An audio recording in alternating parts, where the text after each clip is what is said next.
اعوذ باللہ من الشیطان الرجیم بسم اللہ الرحمن الرحیم۔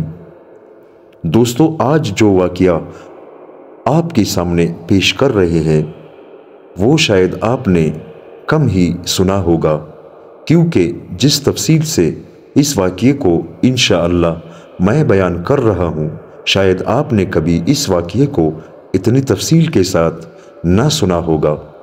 تو چلیے دوستو، چلتے ہیں اپنے اس واقعے کی طرف۔ ہمارا آج کا واقعہ ہے حضرت سلیمان علیہ السلام کا۔ آپ کا ذکر قرآن مجید میں مندرجہ ذیل مقامات پر آیا ہے۔ سورہ بقرہ، سورہ نساء، سورہ انبیاء، سورہ نمل، سورہ سبا اور سورہ سواد میں۔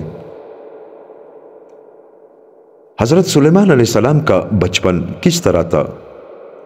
اللہ تعالیٰ نے حضرت سلیمان علیہ السلام میں ذکاوت اور فصل خصومات میں اصابت رائے کا کمال فطرت ہی سے ودیعت کر دیا تھا۔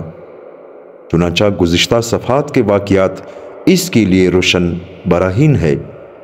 حضرت داؤد علیہ السلام نے آپ کے اس جوہر کو پہچان لیا تھا، اس لیے بچپن ہی سے آپ کو امور مملکت میں شریک کار رکھتے تھے۔ خصوصاً فصل خصومات میں آپ سے ضرور مشورہ فرماتے تھے۔ وراثت داؤد حضرت سلیمان علیہ السلام جب جوان ہو گئے تو والد بزرگوار کا انتقال ہو گیا۔ اللہ تعالیٰ نے آپ کو نبوت اور حکومت دونوں میں حضرت داؤد علیہ السلام کا جانشین بنا دیا، اور اس طرح فیضان نبوت کے ساتھ ساتھ اسرائیلی حکومت بھی آپ کے قبضے میں آ گئی، جس کا ذکر قرآن مجید میں اس طرح ہے: وَوَارِثَ سُلَيْمَانُ دَاؤُدَ، اور سلیمان داؤد کا وارث ہوا۔ ابن کثیر یہاں فرماتے ہیں کہ وراثت سے نبوت اور سلطنت کی وراثت مراد ہے، مالی وراثت مراد نہیں، ورنہ حضرت داؤد علیہ السلام کی اور بھی بہت سی اولاد تھی، وہ کیوں محروم رہتی؟ صحاستہ میں متعدد جلیل القدر صحابہ سے یہ روایت منقول ہے۔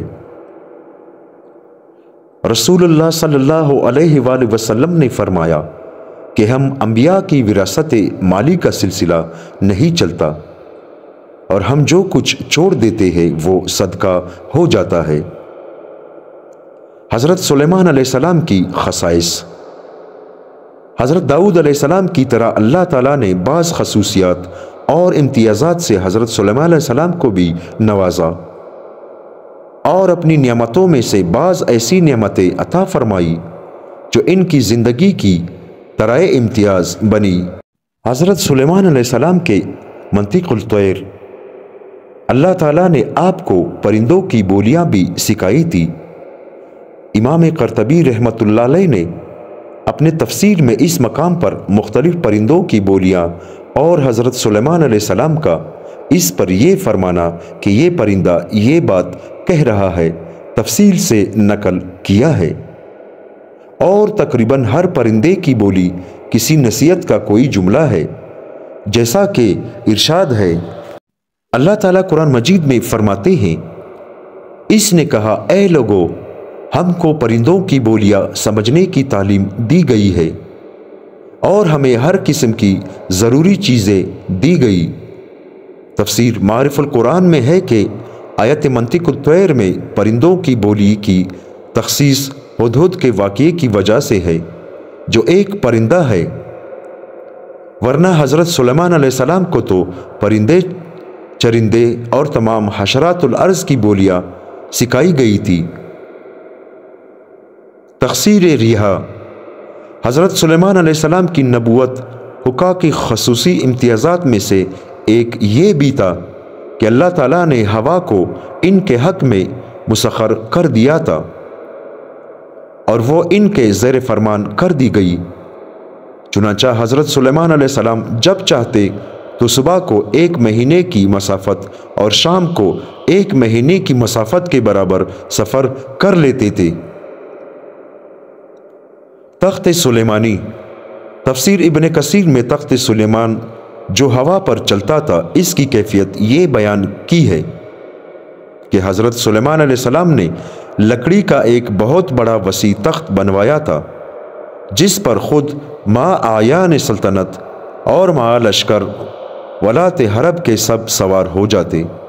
پھر ہوا کو حکم دیتے، وہ اس عظیم الشان وسیع وعریض تخت کو اپنے کاندھوں پر اٹھا کر جہاں کا حکم ہوتا وہاں لے جا کر اتار دیتی۔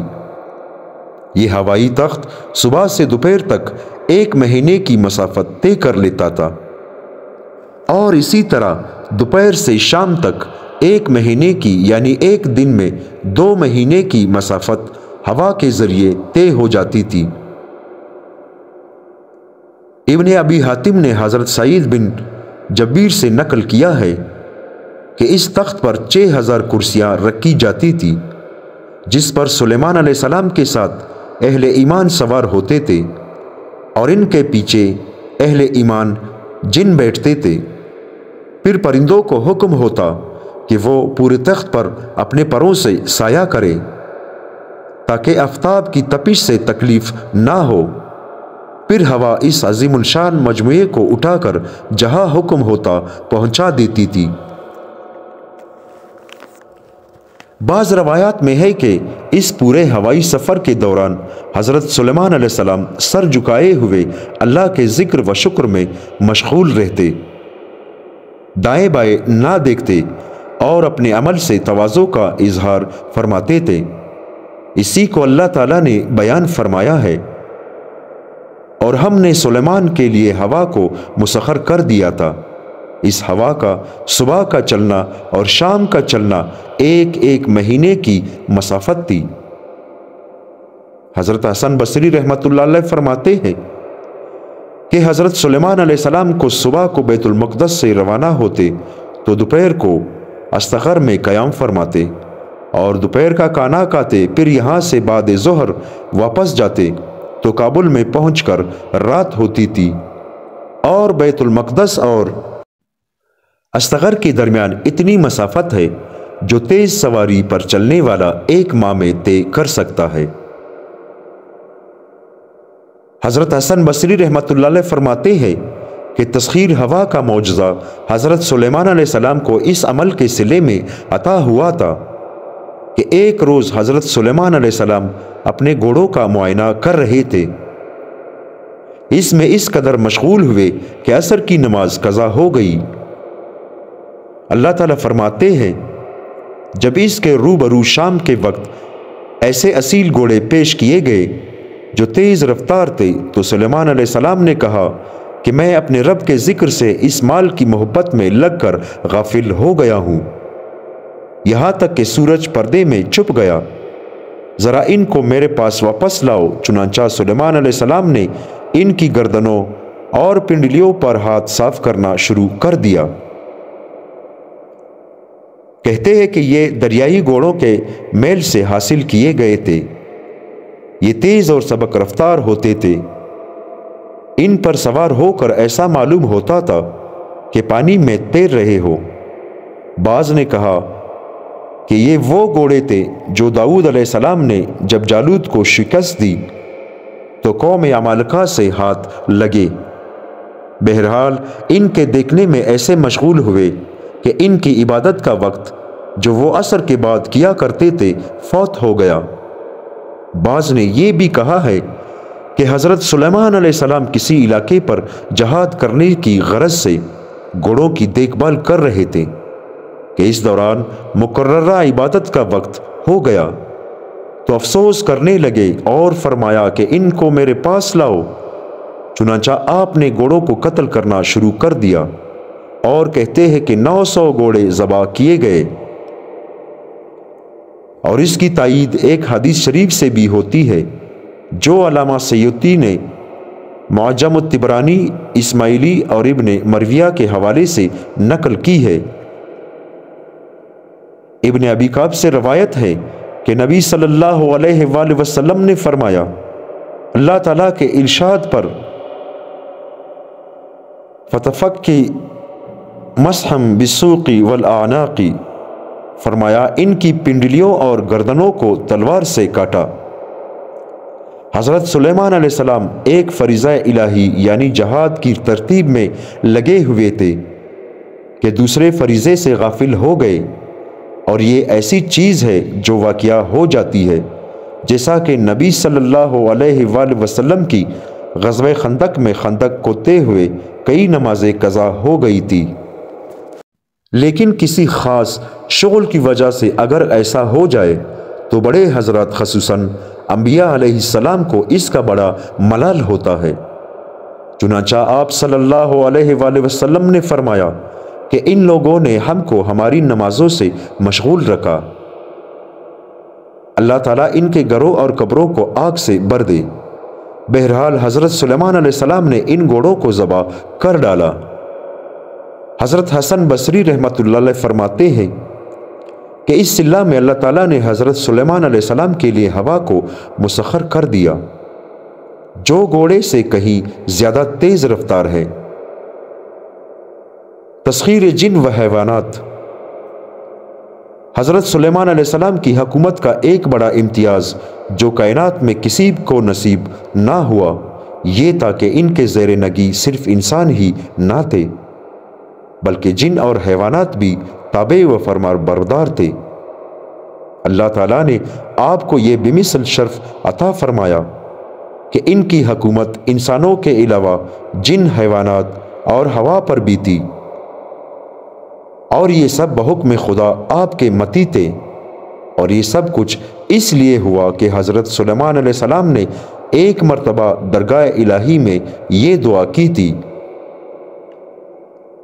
اے رب مجھے معاف فرما اور مجھ کو ایسی سلطنت عطا کر جو میرے سوا کسی اور کے لیے مناسب نہ ہو، بے شک تو بڑا ہی دینے والا ہے۔ اللہ تعالیٰ نے آپ کی دعا کو قبول فرمایا اور ایک ایسی عجیب و غریب حکومت عطا فرمائی کہ جو ان سے نہ پہلے کسی کو نصیب ہوئی اور نہ بعد میں کسی کو میسر آئے گی۔ چنانچہ جنات بھی آپ کے تابع فرمان تھے۔ حضرت سلیمان علیہ السلام ان سے سخت سخت کام لیتے تھے۔ بعض جنات بڑی بڑی عمارتیں بناتے تھے، بعض دریاؤں میں غوطے لگا کر ان میں سے جوہر نکالتے تھے، جیسا کہ ارشاد باری تعالیٰ ہے۔ اور جنات میں سے بعض وہ جن تھے جو سلیمان علیہ السلام کے رب کے حکم سے سلیمان کی نگرانی میں مختلف قسم کے کام کرتے تھے، اور ان میں سے جو ہمارے حکم کی سرتابی کرے گا اس کو ہم دہکتی ہوئی آگ کے عذاب کا مزہ چکھائیں گے۔ وہ جنات سلیمان علیہ السلام کے لیے جو وہ چاہتے بنایا کرتے تھے، بڑی بڑی اونچی عمارتیں اور تصویریں اور بڑی بڑی لگن جیسے حوض اور بڑی بڑی دیگیں جو باری ہونے کی وجہ سے ایک ہی جگہ پر تھی۔ دوسری جگہ پر ارشاد ہے، اور جنات میں سے بعض وہ تھے جو اسی طرح جنات کو بھی جو عمارت تعمیر کرنے والے اور غوطہ لگانے والے تھے ان کو زیر فرمان کر دیا تھا، اور ان کو بھی جو زنجیروں میں بندھے رہتے تھے۔ حضرت سلیمان علیہ السلام ان سے بڑے بڑے قلعے اور مساجد تعمیر کرواتے تھے، اور دوسری بڑی بڑی عمارتیں بھی وہ بناتے تھے۔ محاریب کی تفسیر قلعوں میں اور مساجد سے کی گئی ہے۔ تماثیل سے مراد یا تو مجسمے ہیں یا دوسری تصویریں ہیں جو دیواروں پر بطور آرائش کے جو اس زمانے میں بھی بنائی جاتی ہے، اور ایسا کرنا ان کی شریعت میں اس وقت جائز ہوگا، اور آخری شریعت محمدی کی طرح اس وقت تماثیل کا بنانا حرام نہ ہوگا۔ پانی بھرنے کے بڑے برتن ایسے بنائے جاتے تھے جن میں چھوٹے حوض کے برابر پانی آ جاتا۔ اتنی بڑی بڑی دیگیں بناتے تھے جو ہلائے نہ ہلے، اور ممکن ہے کہ یہ دیگیں پتھر کو تراش کر پتھر ہی کی چھولوں پر لگی ہوئی بناتے ہوں جو ناقابل حمل و نقل ہو۔ اسی طرح حضرت سلیمان علیہ السلام ہر قسم کی عمارت بنانے والے جنات سے جو چاہتے تعمیر کراتے، اور غوطہ لگانے والوں سے دریاؤں سے موتی وغیرہ نکلواتے۔ کچھ سزا یافتہ جنات جو خدمت میں کوتاہی کرتے ان کو سزا قید کرا دیا کرتے تھے، یا وہ جنات جو لوگوں کو ستاتے تھے ان کو زنجیروں سے باندھ کر دریا میں قید کروا دیا کرتے تھے تاکہ ان کو ادب سکھائے اور فساد سے باز رکھے۔ بہرحال ان طاقتوں کے حاصل ہونے کی وجہ سے سلاطین عالم ان کے سامنے پست اور عاجز ہو گئے تھے۔ تانبے کا چشمہ۔ اور بہا دیا ہم نے سلیمان علیہ السلام کے لیے چشمہ تانبے کا۔ تانبے جیسی سخت دھات کو اللہ تعالیٰ نے حضرت سلیمان علیہ السلام کے لیے پانی کی طرح بہنے والا سیال بنا دیا، جو پانی کے چشموں کی طرح جاری رہتا تھا اور گرم بھی نہ تھا کہ آسانی سے اس کے برتن اور دوسری چیزیں بنا سکے۔ ابن عباس رضی اللہ تعالیٰ عنہ نے فرمایا کہ یہ چشمہ اتنی دور تک جاری ہوا کہ اس کی مسافت 3 دن اور 3 راتوں میں طے ہوتی تھی۔ یہ ارض یمن میں تھا، اور مجاہد کی روایت میں ہے کہ یہ چشمہ سنیامن سے شروع ہوا اور 3 دن 3 رات کی مسافت تک پانی کے چشمے کی طرح جاری رہا۔ یہ تانبا انہی کے وقت سے کام میں آ رہا ہے۔ حضرت صدی رحمۃ اللہ علیہ کا قول ہے کہ یہ 3 دن تک بہتا رہا۔ لشکر سلیمانی۔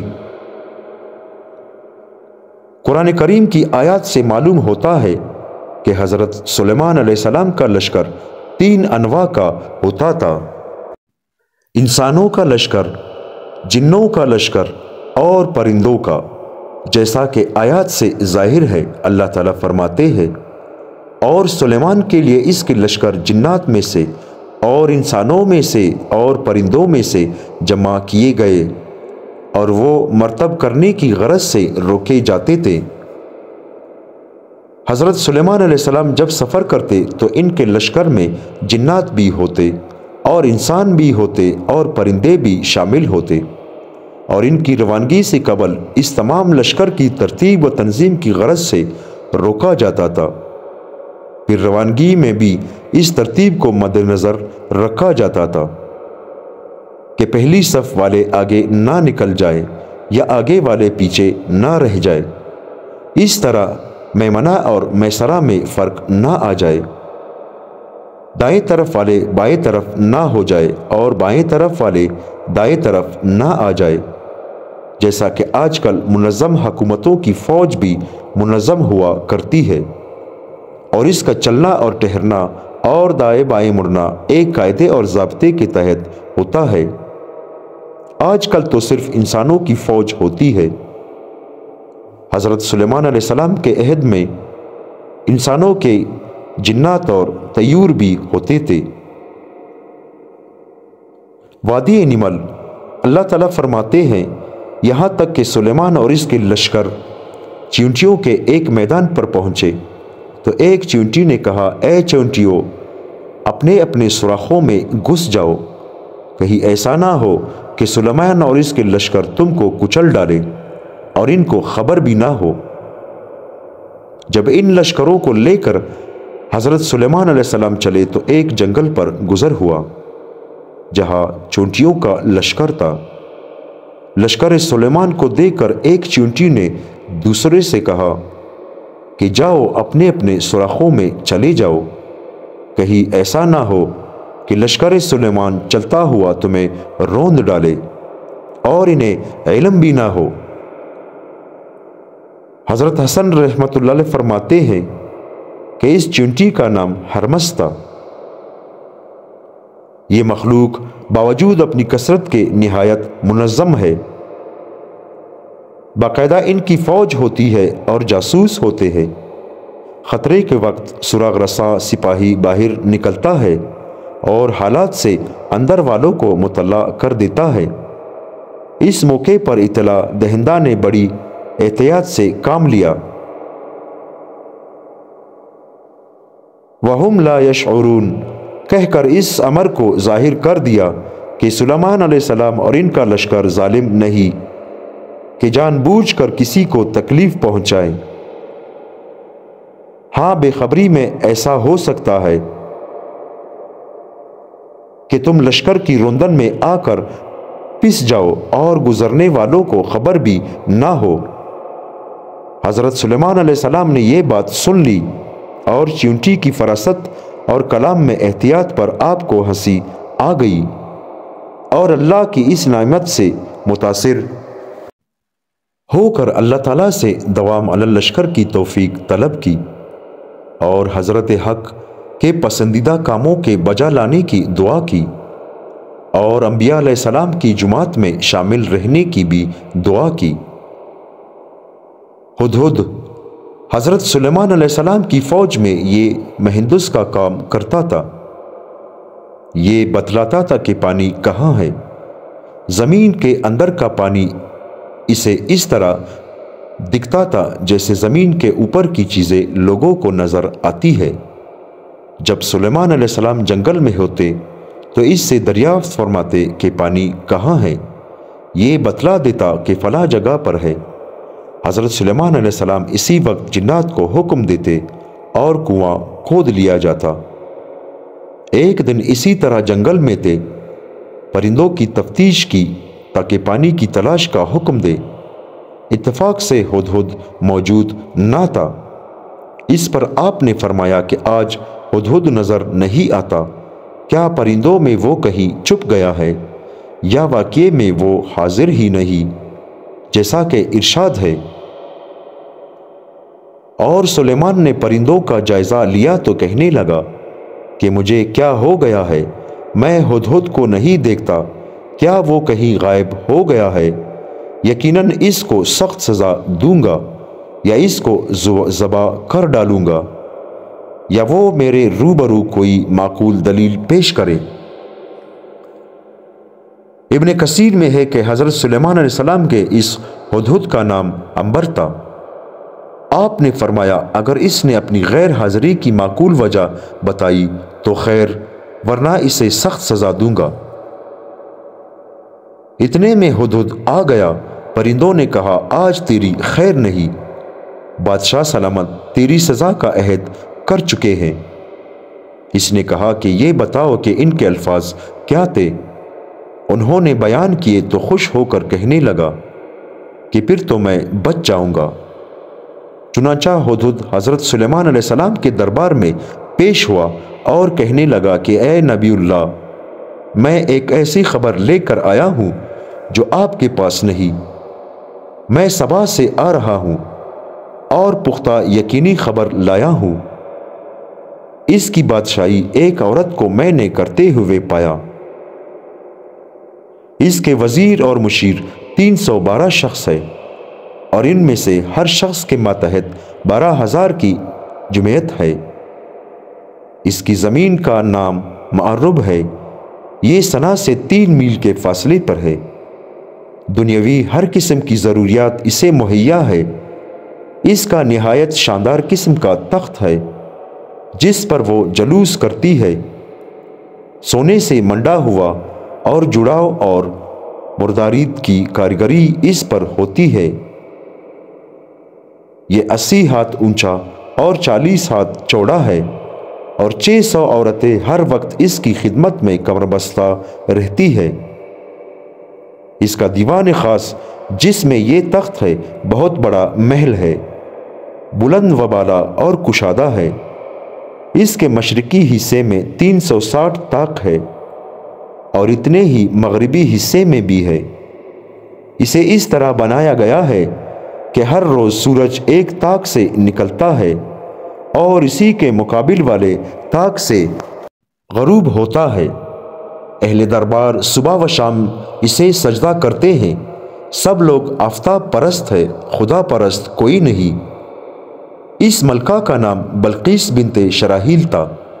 اس کا دادا سب پورے ملک یمن کا بادشاہ عظیم تھا، جس کی اولاد میں 40 لڑکے ہوئے جو سب کے سب بادشاہ بنے۔ اس کے والد نے ایک جنیا عورت سے نکاح کر لیا تھا، اسی کے بطن سے بلقیس پیدا ہوئی۔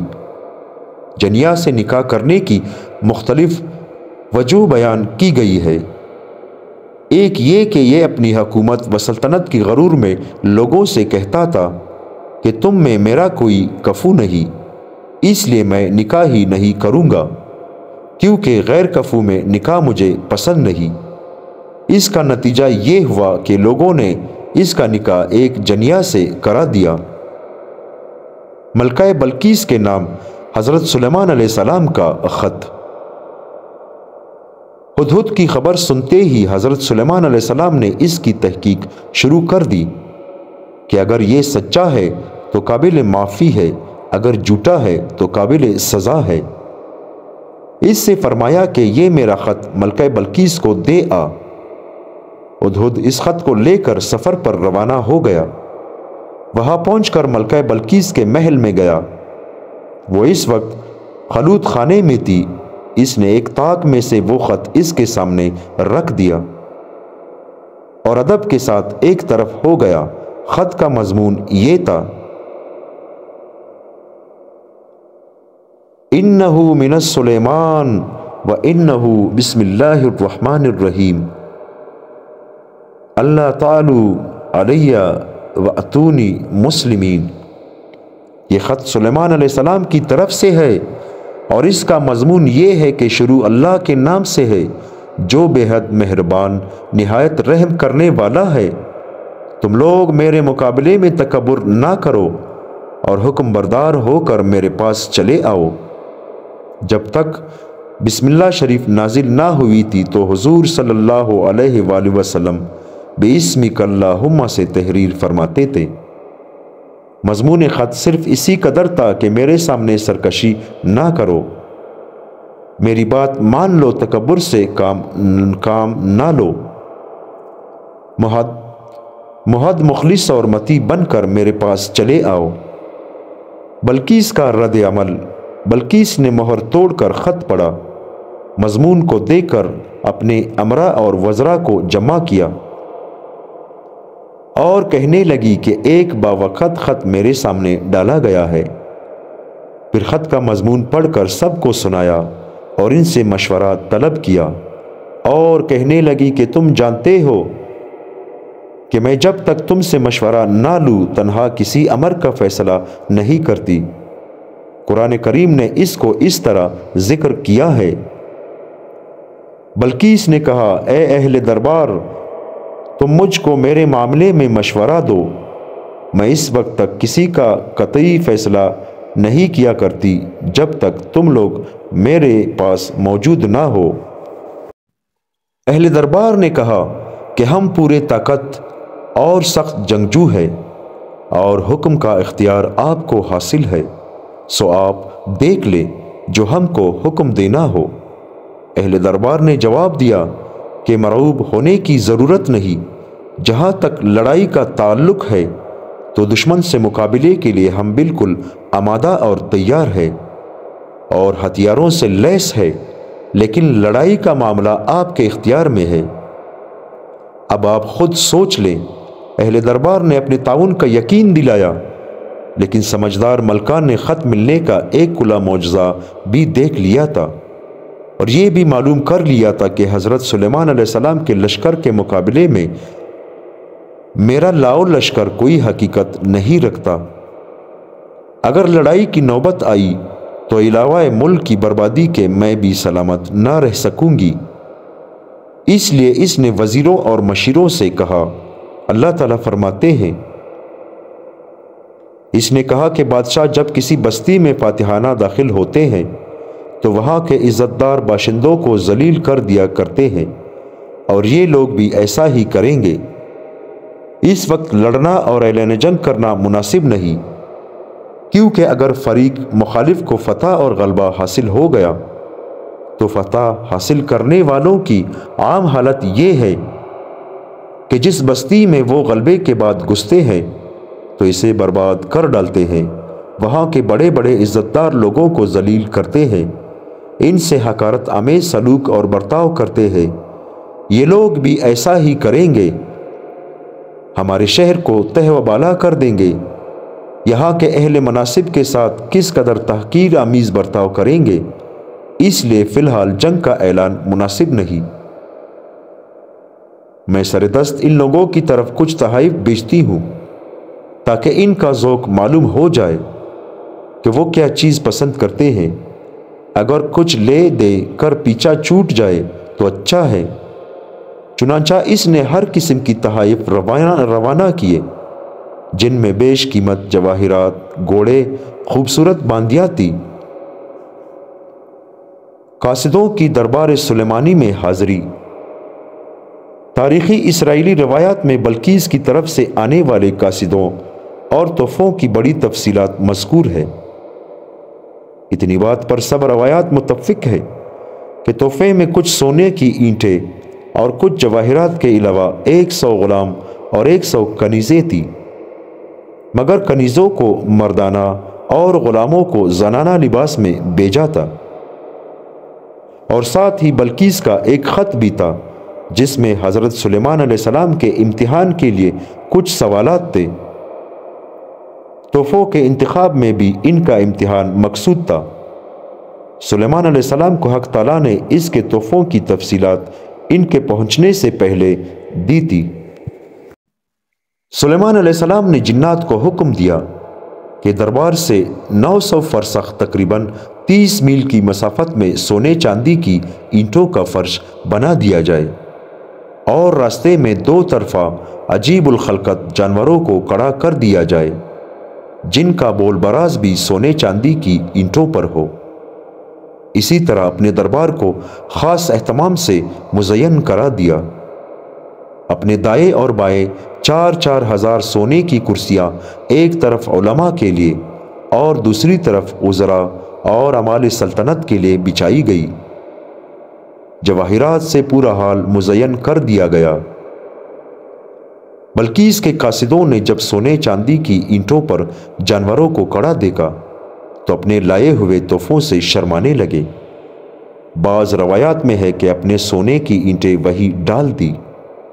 پھر جو آگے بڑھتے گئے 2 طرفہ وحوش و طیور کی صفیں دیکھی، پھر جنات کی صفیں دیکھی تو بے حد مرعوب ہو گئے۔ مگر جب دربار تک پہنچے اور حضرت سلیمان علیہ السلام کے سامنے حاضر ہوئے تو آپ خندہ پیشانی سے پیش آئے اور مہمانی کا اکرام کیا، مگر ان کے تحفے واپس کر دیے اور بلقیس کے سب سوالوں کے جواب دیے۔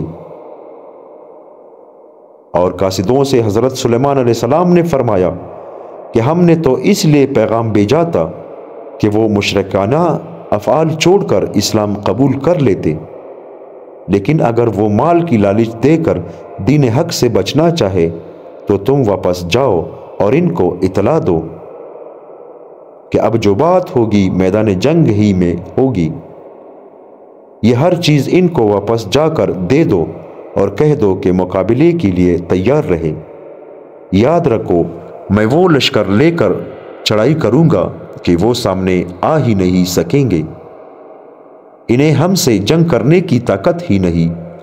ہم انہیں ان کی سلطنت سے بیک بینی، دوگوش ذلت و حقارت سے نکال دیں گے، ان کے تخت و تاج کو رون دیں گے۔ قاصد دوبارہ پہنچتا ہے تو دوبارہ بلقیس کو پیغام نبوت سناتا ہے تو وہ سمجھ لیتی ہے اور کہتی ہے کہ واللہ یہ سچے پیغمبر ہے اور پیغمبر کا مقابلہ کر کے کوئی بچ نہیں سکتا۔ اسی وقت قاصد دوبارہ بھیجا کہ میں اپنی قوم کے سرداروں سمیت حاضر خدمت ہوتی ہوں۔ بلقیس کی روانگی۔ چنانچہ بلقیس نے اپنا ایک نائب بنا کر سلطنت کے انتظامات اس کو سپرد کیے اور اپنا بیش قیمت سونے کا تخت سات محلوں میں مقفل کیا اور اپنے نائب کو اس کی حفاظت کے لیے خاص تاکید کی اور 12,000 سرداروں کو، جن میں سے ہر ایک کی ماتحتی میں 1000 آدمی تھے، اپنے ساتھ لیے اور ملک سلیمان کی طرف چل دی۔ جنات قدم قدم اور دم دم کی خبریں آپ کو پہنچا رہے تھے۔ ملکہ کا تخت جب آپ کو معلوم ہوا کہ وہ قریب پہنچ چکی ہے تو آپ نے اپنے دربار میں جس میں جن و انس موجود تھے فرمایا جیسا کہ ارشاد ہے۔ سلیمان نے کہا، اے اہل دربار، کوئی ہے تم میں سے کہ قبل اس کے کہ وہ لوگ متی ہو کر میرے پاس آئے بلقیس کا تخت میرے پاس لے آئے؟ یہ سن کر ایک طاقتور سرکش جن جس کا نام کوزن تھا، جو مثل ایک بڑے پہاڑ کے تھا، بول پڑا کہ اگر آپ حکم کریں تو آپ کے دربار برخاست کرنے سے پہلے میں لے آتا ہوں۔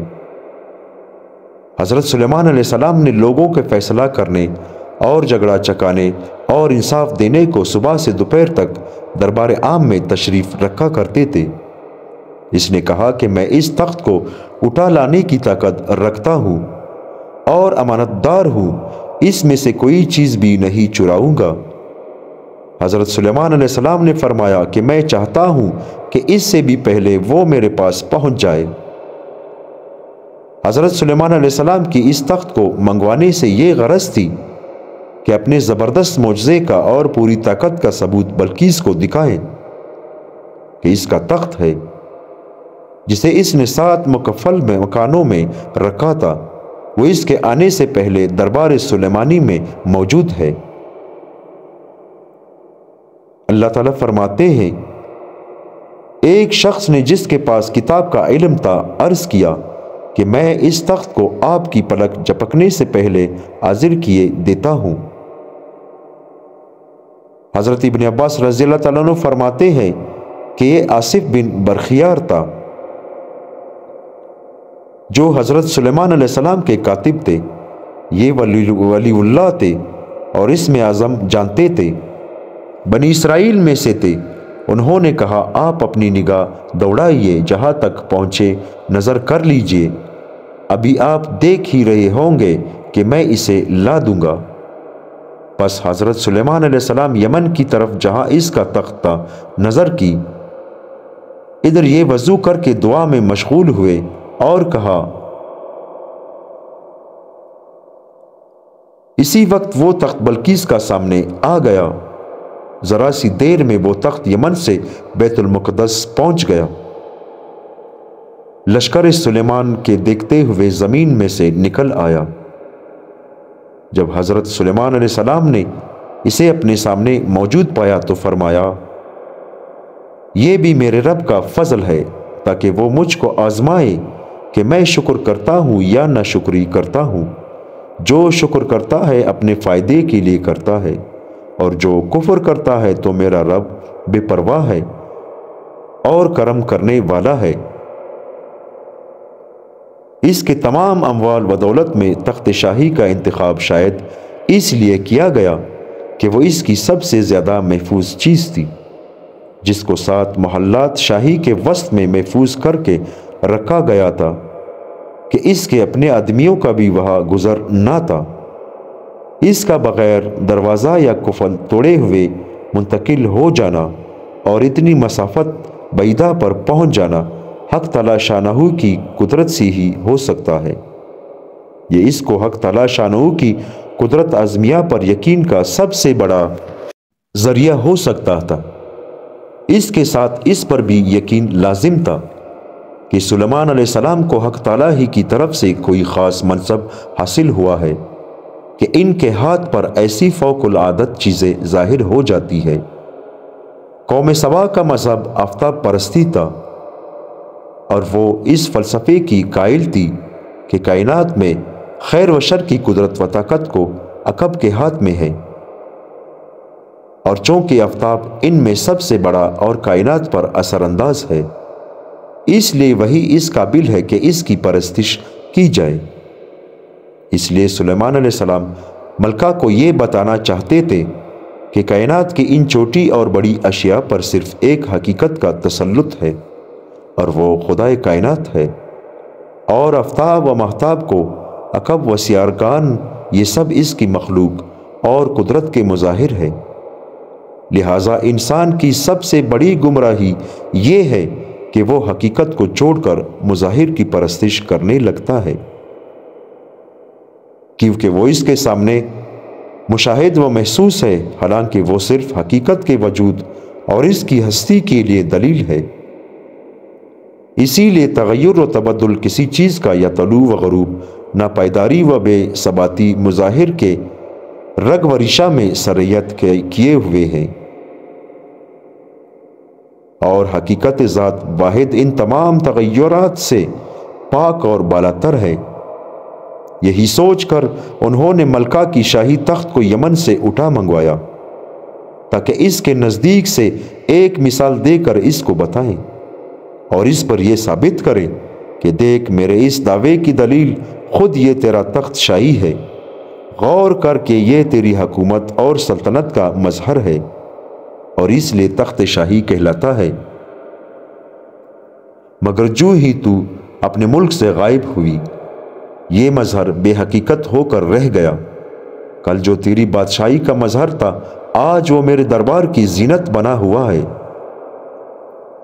چنانچہ آپ نے حکم دیا کہ اس میں کچھ تغیر و تبدل کر دو تاکہ بلقیس کی آزمائش کرے کہ وہ اس کو پہچان سکتی ہے یا نہیں۔ اللہ تعالیٰ فرماتے ہیں، حضرت سلیمان نے حکم دیا کہ بلقیس کے لیے اس کے تخت میں کچھ تبدیلی کر دو تاکہ ہم دیکھیں کہ اس کو اس کا پتہ لگتا ہے یا نہیں۔ لوگوں میں شمار ہے جن کو راہ نہیں ملتی۔ چنانچہ کچھ ہیرے جواہر بدل دیے گئے، رنگ و روغن میں تبدیلی کر دی گئی، اوپر نیچے سے بھی کچھ بدل دیا، کچھ کمی زیادتی بھی کر دی گئی تاکہ بلقیس کی آزمائش کرے کہ وہ اپنے تخت کو پہچان سکتی ہے یا نہیں پہچان سکتی۔ دوستو، حضرت سلیمان علیہ السلام کا واقعہ چونکہ کچھ بڑا ہے، اس لیے میں چاہتا ہوں کہ آپ کو سننے میں بھی تکلیف نہ ہو، تو میں اس کو 2 حصے میں انشاءاللہ تقسیم کروں گا۔ آج کا حصہ یہاں پر ختم ہوتا ہے۔ انشاءاللہ کل دوسرے حصے کے ساتھ آپ کی خدمت میں حاضر ہوتے ہیں۔